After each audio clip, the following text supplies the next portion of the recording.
صبح صادق کا سورج ابھی طلوع ہی ہوا تھا۔ اطلاعی گھنٹی بجنے پر جوں ہی اس نے دروازہ کھولا، سامنے ہی وہ کل والا حسین و مغرور چہرہ دکھائی دیا۔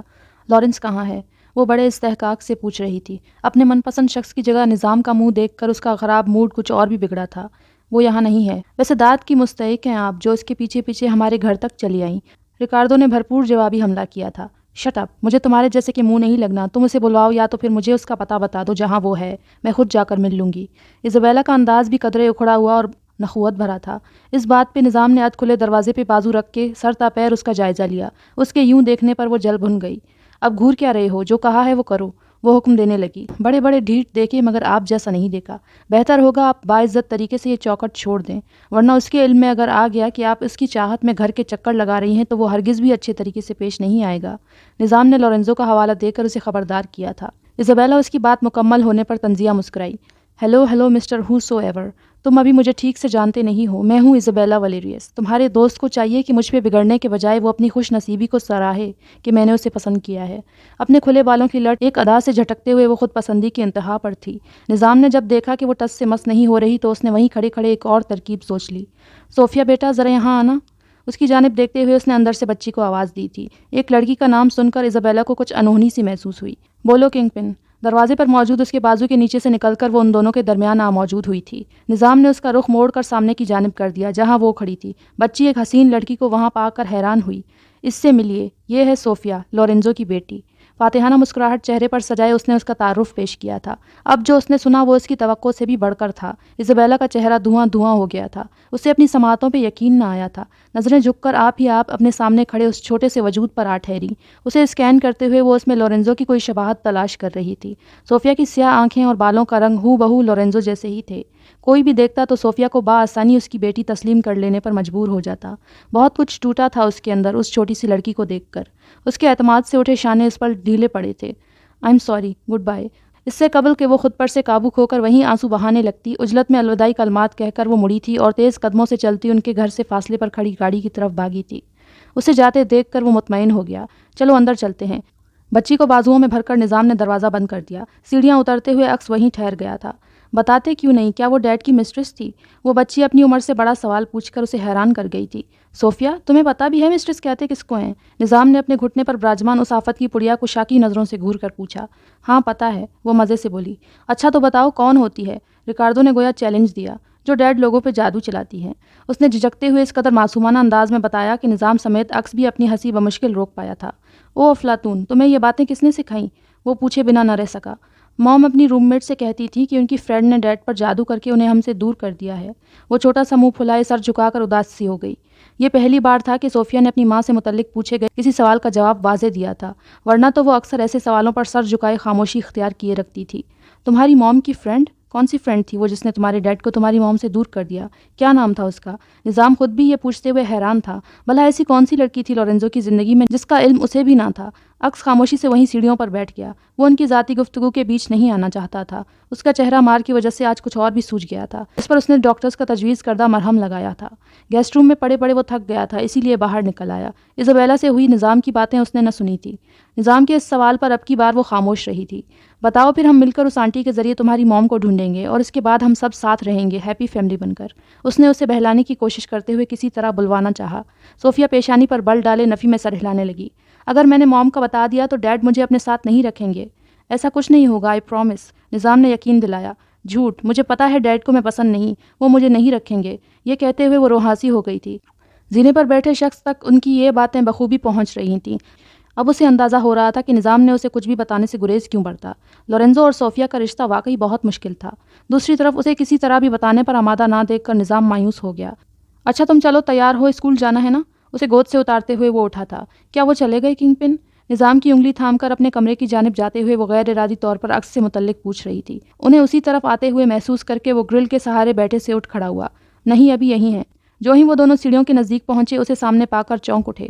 تم یہاں کیوں کھڑے ہو؟ تمہیں تو اس وقت ریسٹ کرنا چاہیے، نظام نے ٹوکنا ضروری سمجھا، جبکہ وہ صوفیہ کی جانب متوجہ تھا جو اسے دیکھ کر معصومیت سے مسکرا رہی تھی۔ دراصل میں ہاسٹل واپس جانا چاہ رہا تھا، اس نے وجہ بتائی، جسے سن کر وہ دونوں اداس سے ہو گئے۔ تو تم ہاسٹل میں رہتے ہو؟ کیا کوئی جاننے والا ہے ادھر امریکہ میں تمہارا؟ نظام نے پہلی بار اس کی ذات سے متعلق کوئی سوال کیا تھا۔ ویسے تو کوئی نہیں، بس چند ایک دوست ہیں ہاسٹل کے، اس نے صاف گوئی سے بتایا۔